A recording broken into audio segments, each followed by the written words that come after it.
to the Academic Success Crash Course series presented by the Office of Academic Skills at Washington College.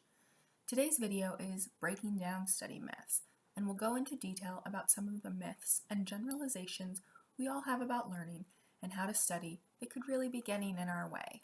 Study habits. Most of the habits we have, we don't even remember learning or establishing. They might have been ingrained in us in high school or earlier.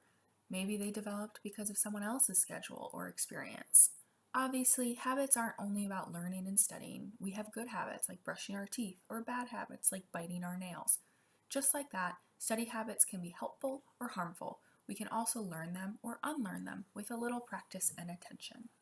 Myth number 1, cramming. We've all heard that cramming or all-nighters are bad, but some people see them as an ordinary part of college life, and sometimes you have to do what you have to do, right? Well, maybe, but if you can avoid it and still be prepared, you should. When you work or study in advance, your brain is less stressed, which makes it easier to focus and retain information. This also helps you learn versus just memorize. When you memorize, you don't retain that information as well or for as long. Plus, normally faculty expect you to understand and apply information, not just memorize it. Not getting enough sleep can act like an eraser on your brain and make you forget what you stayed up to study. It also impacts your brain function for days following an all-nighter. When you start studying early or working on a paper, you also have time to seek help on concepts you don't fully understand, get clarification from your professor, or use resources like tutors and the Writing Center to your full advantage. Myth number 2, long study sessions.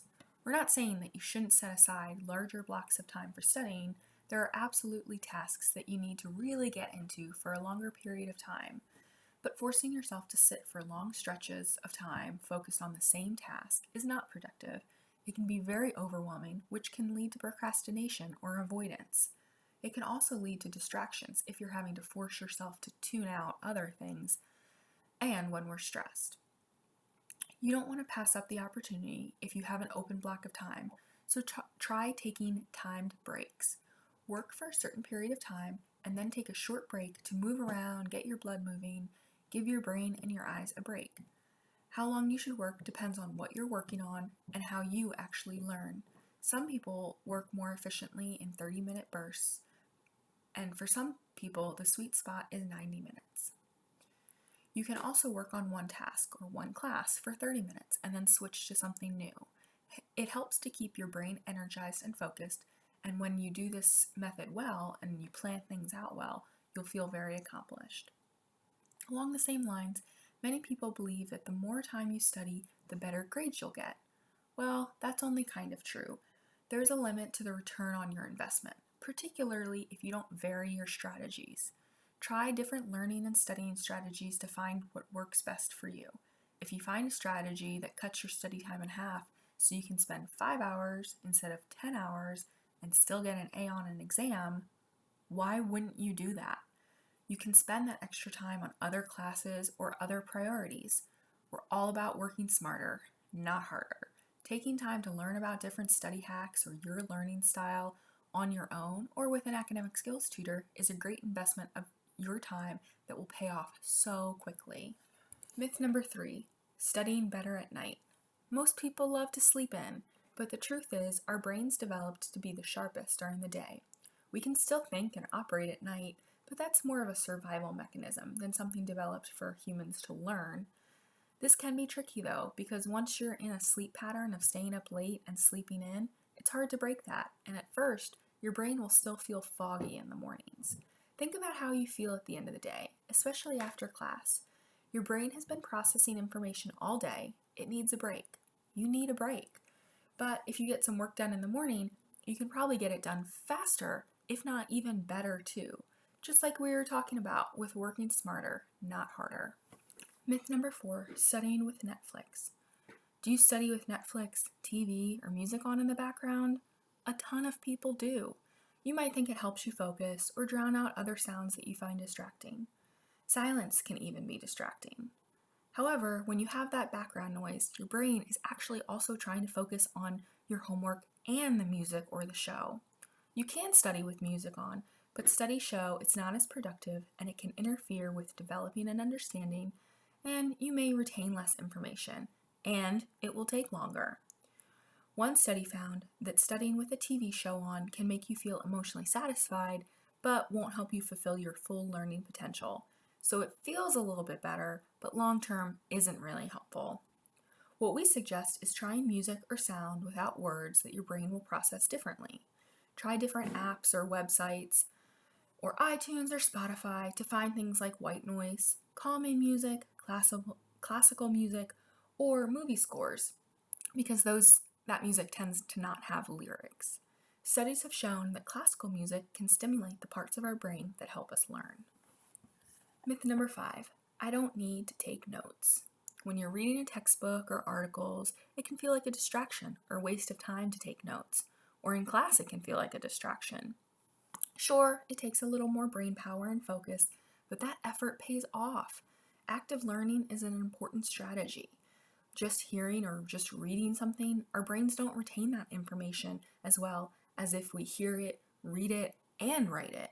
The more senses you use, the better you learn and remember information.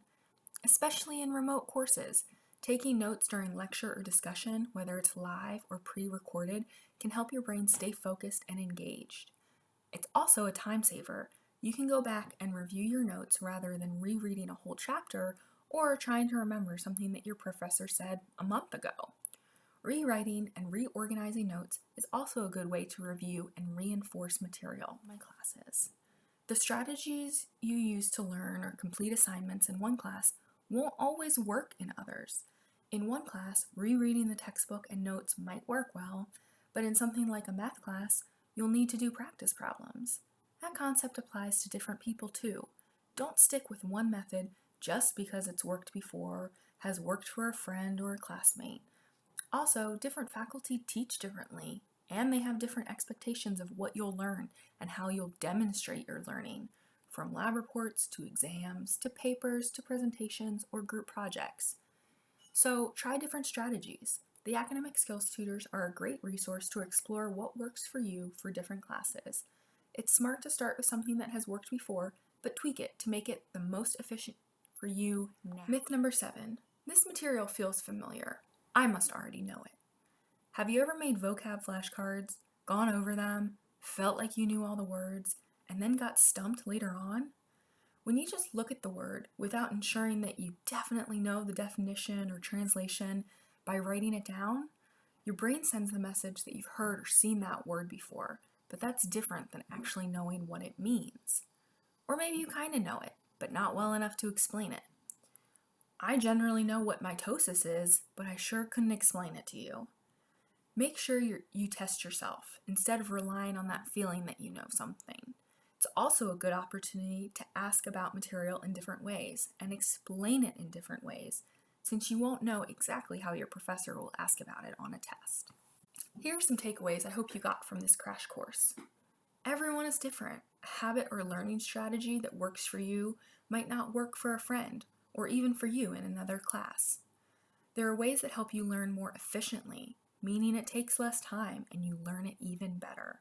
Take advantage of anything that helps you be more efficient with your precious time, energy, and brain power. Active learning is one of those things that improves efficiency. It can feel like it takes longer or takes more energy, but the return on that investment is much larger. Finally, use your resources to find what works for you or doesn't work for you. Faculty, peers, academic skills tutors, these are all great resources to talk through what works for you and doesn't, and get some suggestions on other things to try that might work for you. If you would like to go into more detail, please visit the Office of Academic Skills webpage and make an appointment with an academic skills tutor.